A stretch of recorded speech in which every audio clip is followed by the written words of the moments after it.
Greetings. I'm making this as a video response to MKT King. I just got through watching your video about John Stockton, Josh Freeman, and you brought up some interesting points in my personal opinion. But I want to just go ahead and add on to what you was talking about. So I made a little quick list here of all the teams, division by division, for particular black quarterbacks or particular teams. Okay, first of all, let me go and say that there is like a sort of a double standard when it comes to quarterback in the NFL, and it still exists today. Um, I'll give you a prime example. Look at Mark Sanchez, even though he's Latino. We're just gonna say he's not black, so we're gonna put him in the category with the white guys. And then you have Matthew Stafford for Detroit. These are both true rookies who are coming out and starting taking the ball from day one. Josh Freeman, for example, has signed right along the same time as them, but it's like that they don't let. There's never been a black quarterback who, from day one, took the ball every single snap. Like Peyton Manning, for example, every single snap his whole entire career, he has had the ball in his hands. And Eli Manning, they was trying to do the same thing, but then Kurt Warner ended up beating him out.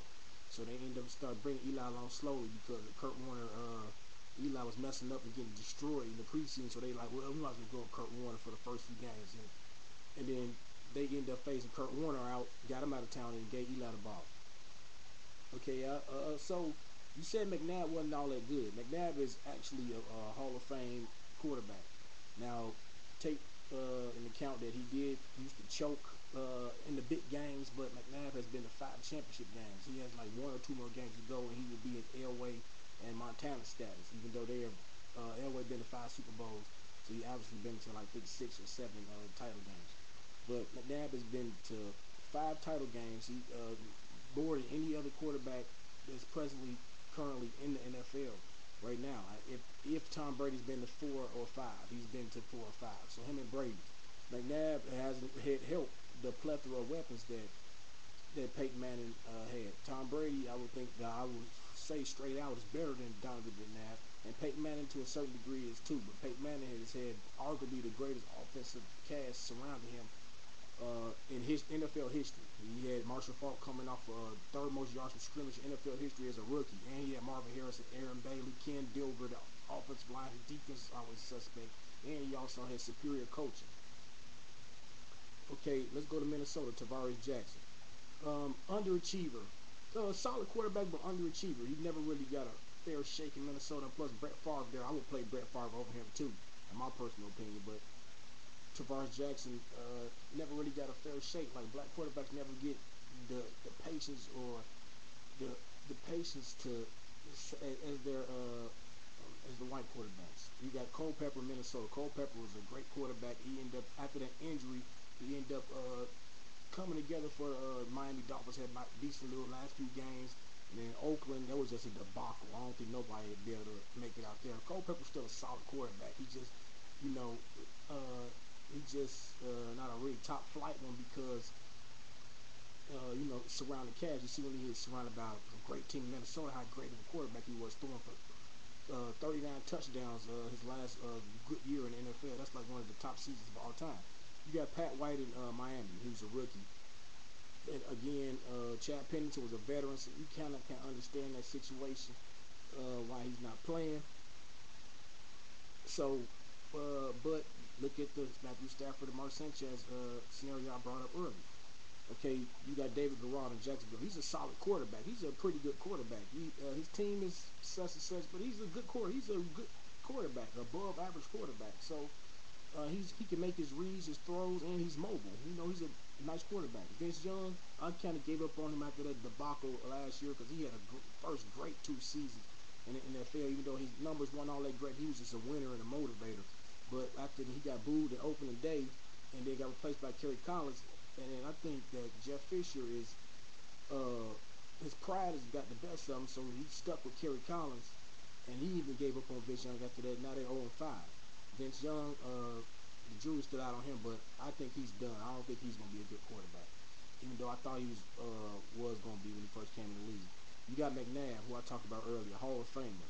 I mean, McNabb was the first quarterback in NFL history to throw for over 30 touchdowns, less than 10 interceptions. He has the best interception ratio in NFL history. He has a high completion percentage. McNabb is one of the only quarterbacks to throw for 25,000 yards and run for over 3,000 yards. I mean, McNabb is a Hall of Fame quarterback.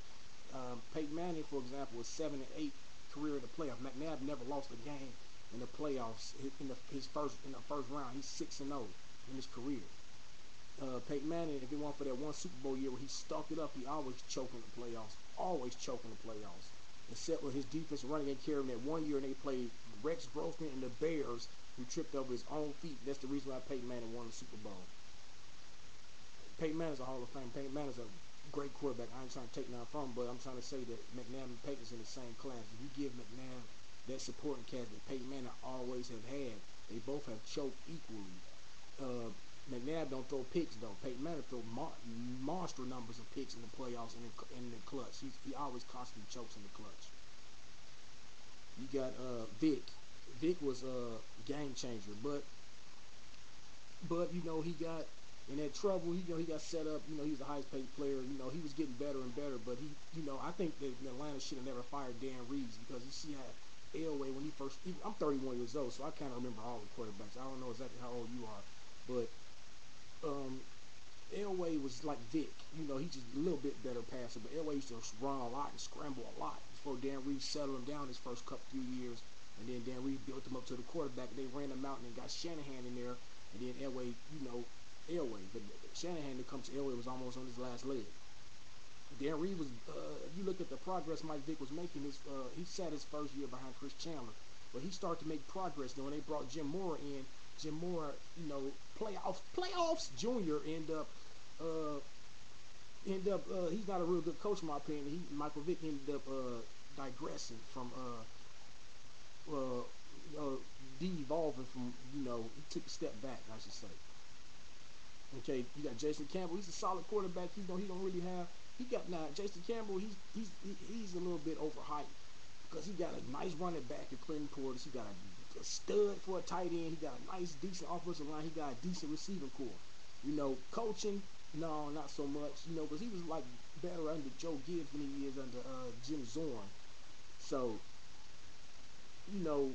that coaching, he needs some better coaching around him. Because I think he's a decent quarterback.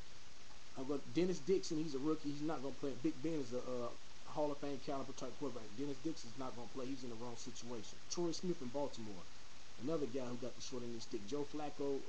Troy Smith was supposed to start, in all fairness, though, after his rookie year, because they had Cal. I should have been a bowler starting at quarterback. Troy Smith was a rookie. He was 4-0 in his first 4 games as a.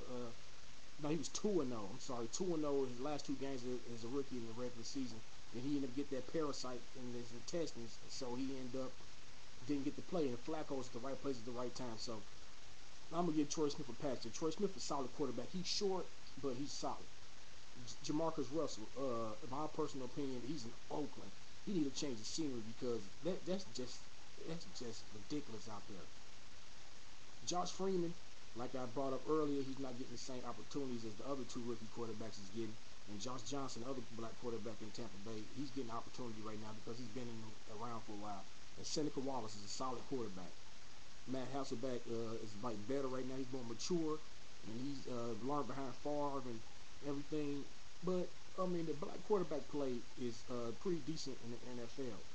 On the college level, I don't think so because you got to think about it's not really McNabb is like really the only pure, and Culpepper are the only pure pocket passers out of all the bunch. So he has to start on the lower levels where the white guys are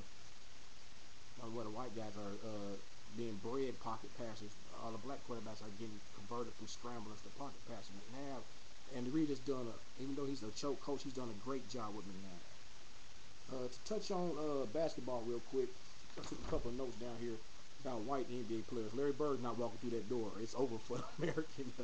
It's over for the American white basketball players. I mean,